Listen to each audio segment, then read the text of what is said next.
नमस्कार दोस्तों, गीगल क्लासेज में आपका हार्दिक स्वागत है। पिछले हमने वायुमंडल की संरचना में वायुमंडल में पाई जाने वाली जो गैसें थी उनके बारे में हमने पढ़ा।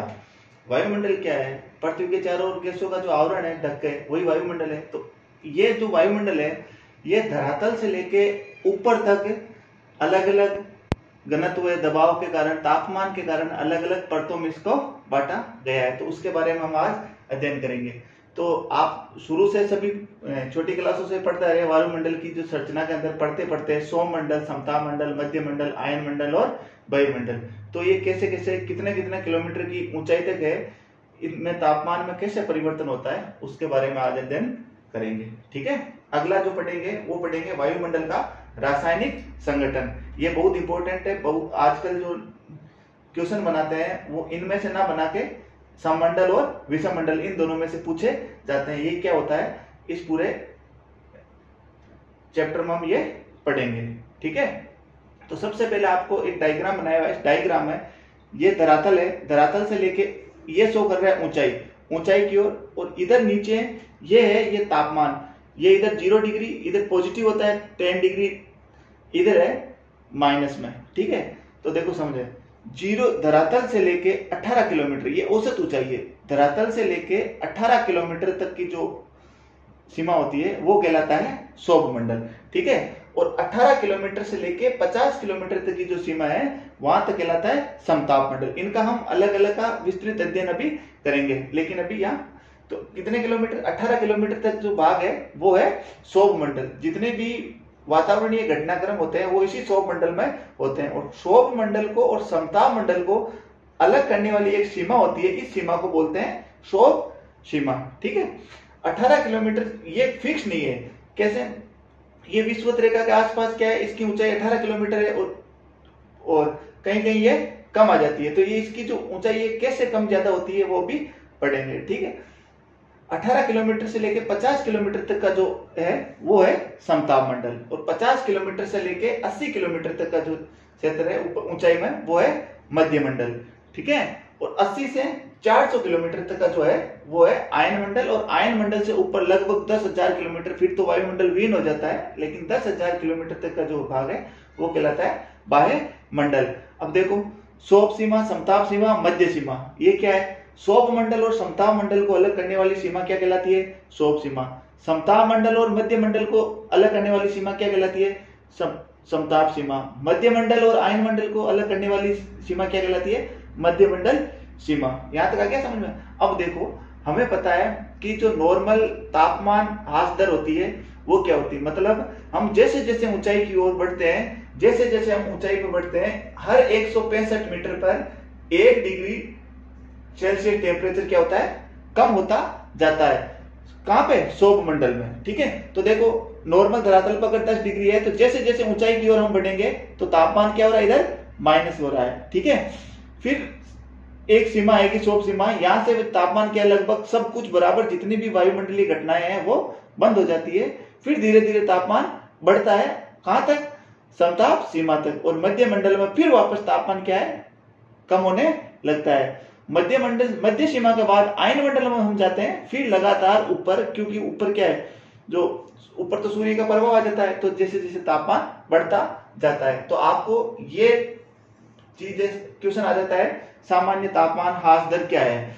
तो हर 165 मीटर पर 1 डिग्री सेल्सियस तापमान कम हो जाता है। अगर इसको हम किलोमीटर की बात करें तो 1 किलोमीटर में लगभग 6.5 डिग्री सेल्सियस टेम्परेचर कम हो जाता है। ठीक है, तो इतना आपको याद करना है। ये क्वेश्चन इंपॉर्टेंट है, इसको कर लेना, डायग्राम बनाओ। अभी हम विस्तार से सभी सौर मंडल, समताप मंडल, मध्य मंडल, आयन मंडल, बहिर्मंडल सभी के बारे में हम विस्तार से पढ़ेंगे, जिनमें से जो इंपॉर्टेंट क्वेश्चन है वो आपको नोट डाउन करना है। ठीक है, ये नोट कर लो।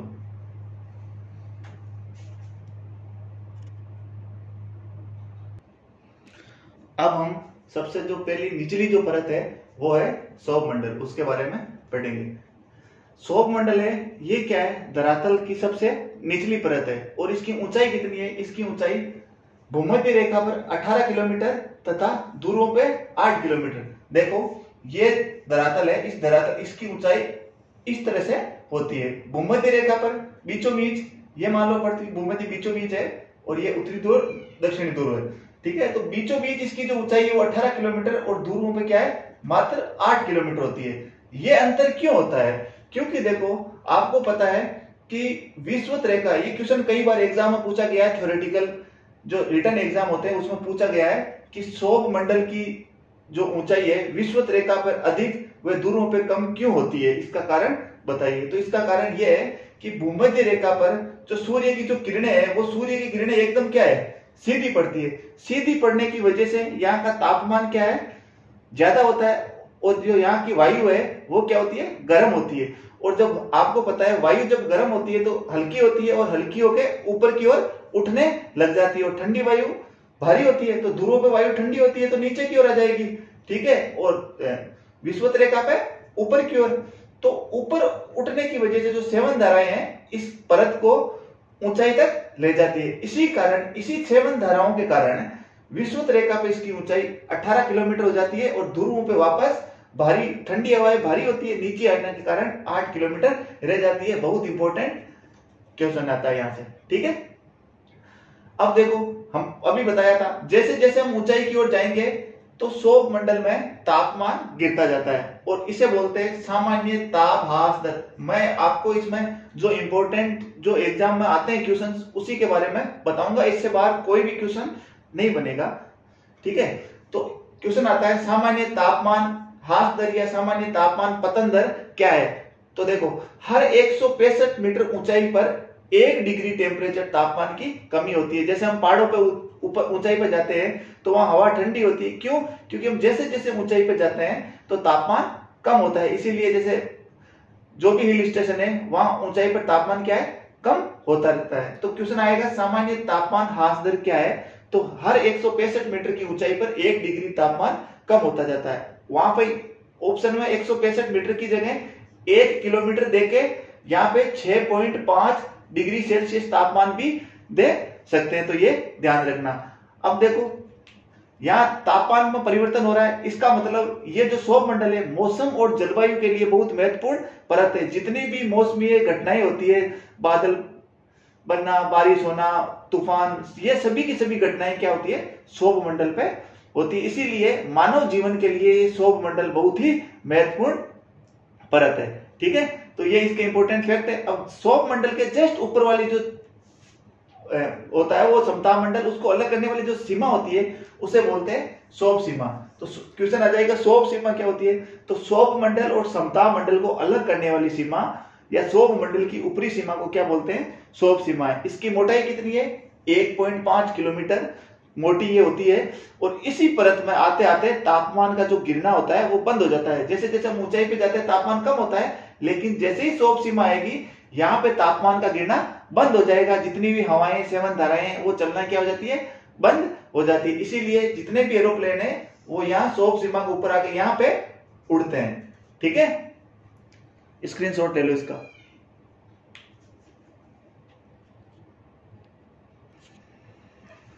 अगला जो मंडल है वो है समताप मंडल। इसे समताप मंडल इसलिए बोलते हैं कि यहाँ पे जैसे ही सौर सीमा समाप्त होती है वहां पे तापमान क्या हो जाता है लगभग समान हो जाता है, ठीक है। अब समताप मंडल की जो ऊंचाई है वो कितनी होती है 15 किलोमीटर से 18 किलोमीटर से लेके 50 किलोमीटर तक, ठीक है। अब देखो जो इसकी ऊंचाई है वो क्या है भूमध्य रेखा पर कम तथा ध्रुवों पर अधिक होती है। ये कंसेप्ट आपको समझना। मैंने अभी आपको बताया धरातल से लेके 18 किलोमीटर तक की सीमा है। विषुवत रेखा पर क्या है सौर मंडल की मोटाई ज्यादा होती है, ध्रुवों पे कम। अब इसके जो ऊपर वाला होता है वो कौन सा मंडल होता है सौर सीमा के जस्ट ऊपर वाला जो कौन सा है वो है समताप मंडल। तो देखो ध्रुवों पे इसकी मोटाई क्या हो जाएगी अधिक हो जाएगी तथा विषुवत रेखा पर इसकी जो मोटाई है वो कम हो जाएगी। तो यही लिखा हुआ है कि भूमध्य रेखा पे इसकी मोटाई है वो कम हो जाती है तथा ध्रुवों पे इसकी जो मोटाई है वो अधिक हो जाती है। कारण क्या है क्योंकि यहाँ पे विषुवत रेखा पर सेवन धाराओं की वजह से सौर मंडल ऊंचाई तक आ जाता है, ठीक है। अब देखो इसके जो ये निचला भाग है किसका समताप मंडल का, यहाँ पे जो तापमान है वो लगभग समान रहता है, लेकिन 50 किलोमीटर के आसपास यहाँ पे क्या तापमान बढ़ने लग जाता है। क्यों? क्योंकि यहाँ पर पाई जाती है ओजोन गैस, O3 गैस। और आपको पता है ओजोन गैस क्या होती है? सूर्य से आने वाली पराबैंगनी किरणों का अवशोषण कर लेती है, अवशोषित कर लेती है, इसलिए वहां का तापमान क्या है, वापस बढ़ जाता है। ठीक है, ये इंपॉर्टेंट है। ठीक है, क्वेश्चन ये भी आ सकता है कि ओजोन गैस कहाँ पाई जाती है? सौर मंडल के ऊपरी भाग में, इसीलिए ओजोन गैस पाई जाने की वजह से इस भाग को क्या बोलते हैं? ओजोन मंडल भी कहा जाता है। अब इस सप्ताह मंडल की सबसे जो महत्वपूर्ण बात ये होती है, क्योंकि यहाँ पे क्या है, तापमान समान, कोई भी वायुमंडलीय घटनाएं कुछ होती ही नहीं है, इसीलिए मौसमी घटनाएं नहीं होने की वजह से जितने भी वायुयान है वो इसी परत में या इस ऊंचाई पे उड़ाए जाते हैं। ठीक है, अब सप्ताह मंडल के जस्ट ऊपर वाली जो सीमा होती है, इस सीमा को बोलते हैं मध्य मंडल, और सप्ताह मंडल को अलग करने वाली जो सीमा है, इस सीमा को बोलते हैं समताप सीमा या स्ट्रेटोपोज। ठीक है, ये सबसे सप्ताह मंडल की ऊपरी सीमा है। यहाँ पे क्या है, ओजोन गैस अधिक है, इसीलिए इस भाग को क्या बोलते हैं? ओजोन मंडल भी कहते हैं। अब यहाँ पे सबसे इंपॉर्टेंट क्वेश्चन ये बनता है, बहुत मोस्ट क्वेश्चन है। देखो, ये जो समताप सीमा है 50 किलोमीटर के आसपास, जिसको ओजोन मंडल भी बोलते हैं, इस ओजोन मंडल या समताप मंडल में या समताप सीमा में रंग बिरंगे बादल बनते हैं। कहां पे? उच्च अक्षांशों में, मतलब ध्रुवों के आसपास रंग बिरंगे बादल बनते हैं, तो इसे बोलते हैं मदर ऑफ पल्स। तो क्वेश्चन आता है मदर ऑफ पल्स कहां बनते हैं? तो कहां बनते हैं? समताप सीमा में। ठीक है, उच्च अक्षांशों में। कहां पे? विषुवत रेखा पर नहीं, समताप सीमा की उच्च अक्षांशों में या ओजोन मंडल में ये बनते हैं। ठीक है, तो ये इंपॉर्टेंट है, मदर ऑफ पल्स, इसको अंडरलाइन कर लेना। ठीक है, ओजोन गैस यहाँ पाई जाती है, 50 किलोमीटर तक ऊंचाई होती है इसकी। ठीक है, भूमध्य रेखा पर कम, दूरों पे इसकी मोटाई ज्यादा। इसका कारण आपको भी बता दिया, सेवन धाराओं की वजह से। ठीक है, स्क्रीनशॉट ले लो।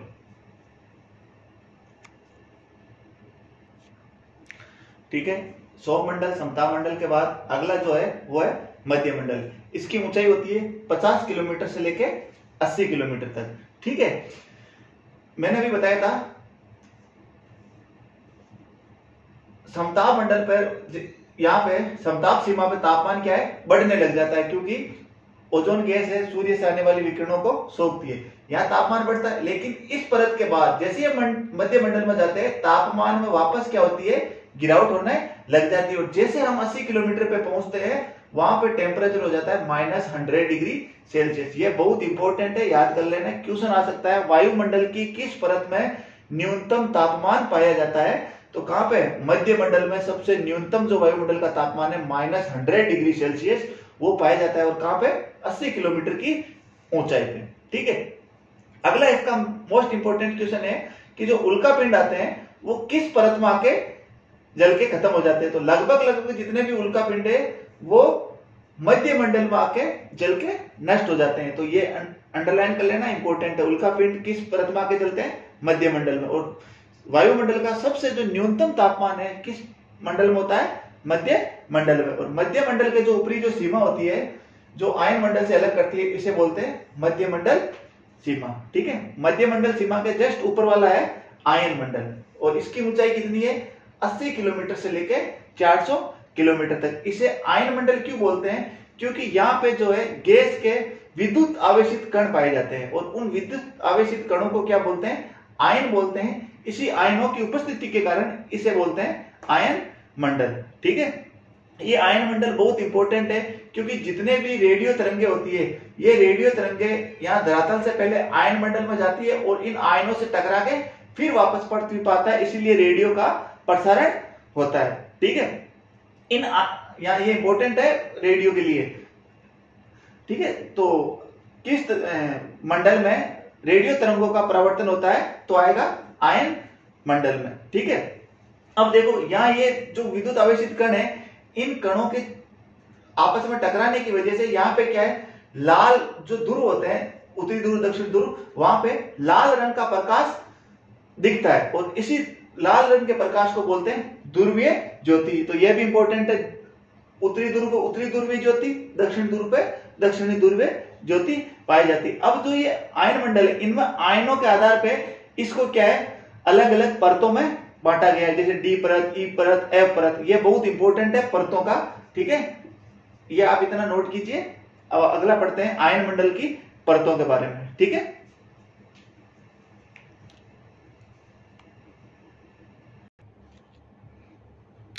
अब देखो आयन मंडल की परतें। ठीक है, आयन मंडल में सबसे जो नीचे वाली परत होती है उसे डी परत बोलते हैं, उसके ऊपर वाली ई परत, उसके ऊपर एफ परत और उसके ऊपर जी परत। ये परतें हैं, ये बहुत इंपॉर्टेंट है। देखो 80 किलोमीटर से आयन मंडल स्टार्ट होता है, 80 से लेके 96 किलोमीटर तक की जो परत होती है इसे बोलते हैं डी परत। और ये जो डी परत है ये क्या करती है, लंबी या दीर्घ, लंबी और दीर्घ जो तरंग दैर्ध्य वाली किरणें होती है, इन किरणों को ये किरणें इससे टकरा के वापस आ जाती है। ठीक है, परावर्तित करती है लंबी और दीर्घ तरंग दैर्ध्य वाली तरंगों को। ठीक है, इसके जस्ट ऊपर वाली जो परत होती है, ये परत होती है, इसे बोलते हैं ई परत या कैनेली हेविसाइड। क्या बोलते हैं, ई परत या कैनेली हेविसाइड। ये क्या है, ये मध्य जो तरंग दैर्ध्य वाली तरंगे होती है उनको परावर्तित करती है। इसके ऊपर वाली एफ परत ये लघु जो तरंगे होती है, निम्न तरंग दैर्ध्य वाली, उनको क्या करती है, परावर्तित करती है और इसे बोलते हैं एफ्लिटर परत भी से कहा जाता है। ठीक है, अब इससे जो नेक्स्ट ऊपर वाली है वो है जी परत, और इस जी परत की जो ऊंचाई है वो 360 से लेके 400 किलोमीटर तक है। इस परत का जो निर्माण है, यहाँ पे जो नाइट्रोजन परमाणु है, उस नाइट्रोजन परमाणु की जो सूर्य से आने वाली परावैंगनिक किरणें हैं उनसे क्रिया होती है, उस क्रिया के कारण जो आयन बनते हैं उससे क्या बनती है, ये जी परत। और ये जी परत क्या है, सभी प्रकार की जो तरंगे हैं उनको क्या करती है, परावर्तित कर देती है। अब इसमें क्वेश्चन कैसे आता है कि रेडियो की लघु तरंगों को परावर्तित करने वाली परत है, अब उसमें डी ई एफ जी दे देंगे। तो देखो लघु तरंगे एफ, जी सभी, एफ लघु, ई मध्यम और डी दीर्घ तरंग दैर्ध्य वाली। ठीक है, अब देखो जिसका तरंग दैर्ध्य दीर्घ होता है उसकी आवृत्ति क्या होती है, निम्न होती है, और जिसका तरंग दैर्ध्य लघु होता है उसकी आवृत्ति क्या होती है, अधिक होती है। ये दोनों ध्यान कर रहे हैं। यहां तक आ गया समझ में, स्क्रीनशॉट ले लो। कई बार इसमें से क्वेश्चन पूछा गया है कि रेडियो की लघु तरंगों को परावर्तित करने वाली, ये लघु वाला बहुत इंपॉर्टेंट है। ठीक है, लघु तरंगों को परावर्तित करने वाली परत कौन सी है, एफ परत होती है। ठीक है,